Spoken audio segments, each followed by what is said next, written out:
કોઈએ ખૂબ સુંદર વાક્ય કીધું છે, એવો કોઈ માણસ નથી જેને કોઈ સમસ્યા ના હોય, અને એવી કોઈ સમસ્યા નથી કે જેનું કોઈ સમાધાન ન હોય. જય શ્રી કૃષ્ણ. હું તમારો મિત્ર ભરત પટેલ ફરી એક નાનકડી વાત લઈને આવ્યો છું. વાત છે એક ભિક્ષુકની. એક ભિક્ષુક હતા. એ હરરોજ એક ગામથી બીજા ગામ જાય અને ભિક્ષા માંગતા. ભિક્ષામાં જે પણ આવે, એ લોટ આવે, ક્યારેક દાળ આવે, એ ગામથી બારે એક જગ્યાએ નાની ઝૂંપડી બનાવી એમાં રહેતા, અને ગામની બારે બસ ત્યાં એક નાનો જેવું આશ્રમ જેવું કર્યું ઝૂંપડીમાં, અને ત્યાં કાયમ રહે. અને હરરોજનો એક જ નિયમ, સવાર પડે અને ગામમાં જાય અને જે પણ મળે ભિક્ષામાં એ લઈ અને ભિક્ષા કરી પોતાનું જીવન હલાવતા. જંગલમાં જાય, લાકડા કાપી આવે અને લાકડા પોતે રાખી અને લાકડાથી પોતે જ પોતાની રસોઈ કરતા.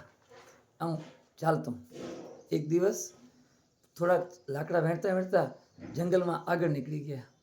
તો આગળ નીકળી ગયા ને તો જોયું એક શિયાળ બેઠો હતો, પણ શિયાળના પગ એકે હતા નહીં. શિયાળના પગ હતા નહીં એ જોઈને આશ્ચર્ય થઈ ગયો કે આ તો હષ્ટપુષ્ટ શિયાળ છે.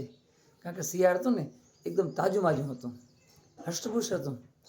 કે વિચાર્યું કે આવું શિયાળ હષ્ટપુષ્ટ છે, એના પગ નથી કે, છતાં પણ આ જીવિત કેમ છે કે, આ કેવી રીતના શિકાર કરતો હશે, આનો કોઈ શિકાર નહીં કરતો હોય કે, બધું વિચારતા રહ્યા. ત્યાં જ એક મોટી દહાડ એમને સાંભળી, જે જંગલના રાજા સિંહની હતી.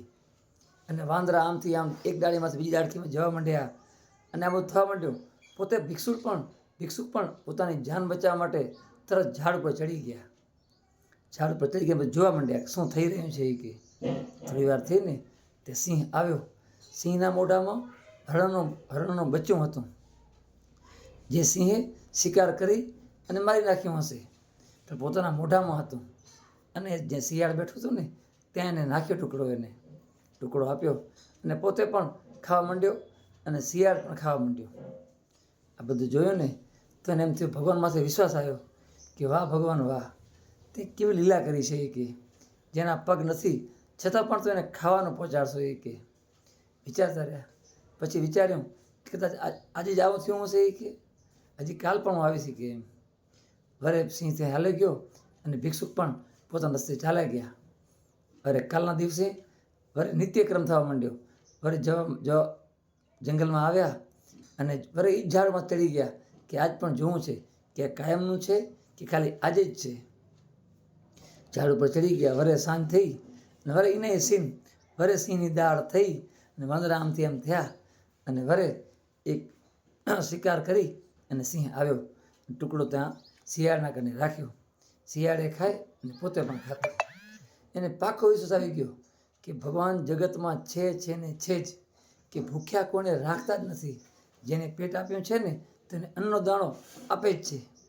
બસ આ વિશ્વાસ રાખી અને પોતાની ઝૂંપડીએ ગયા અને એને ભિક્ષા માંગવાનું બંધ કર્યું કે હવે ભિક્ષા હું માંગીશ નહીં કે, સામેથી જે પણ આવશે ને મારી ઝૂંપડીમાં આશ્રમમાં એ હું ખાઈશ કે. અઠવાડિયું થયું, 10 દિવસ થયા, 12 દિવસ થયા, પણ કોઈ આવ્યું નહીં. હવે તો પોતાને રીગાતું પણ નહોતું, કારણ કે પોતે દુબળા થઈ ગયા હતા.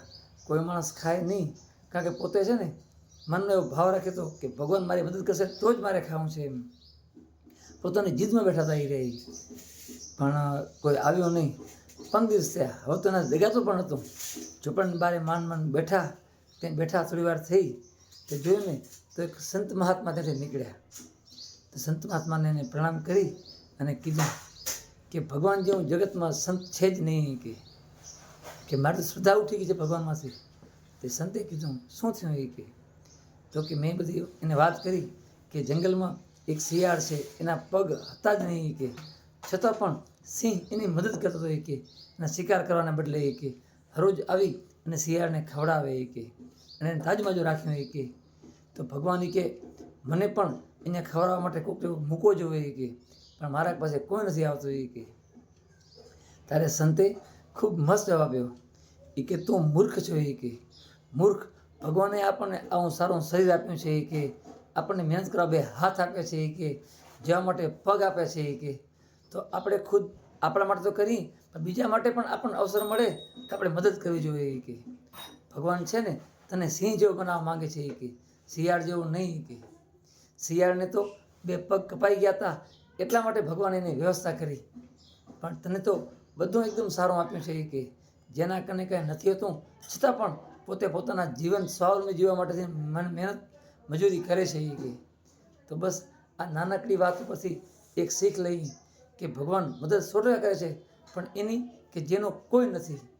ભગવાને આપણને આ બધું જીવનમાં આપ્યું છે ને બધું સારું આપ્યું છે, તો મહેનત કરી અને કમાઈને ખાઈ અને બની શકે તો આપણે ખાઈ અને બીજાને પણ ખવડાવી, કોઈની મદદ જરૂર કરી. કારણ કે આ ભગવાન છે ને આપણને સૌને એના જીવનમાં આપણને સ્થાન આપ્યું છે કે બસ કંઈક કરવા માટે આપણને જીવન મૂક્યું છે કે સંસારમાં રહીને કંઈક કરવા માટે. તો બસ આપણે સિંહ જેવા બની અને મહેનતથી કંઈ ખાઈએ અને બીજાને પણ ખવડાવીએ. જય શ્રી રામ, હર હર મહાદેવ.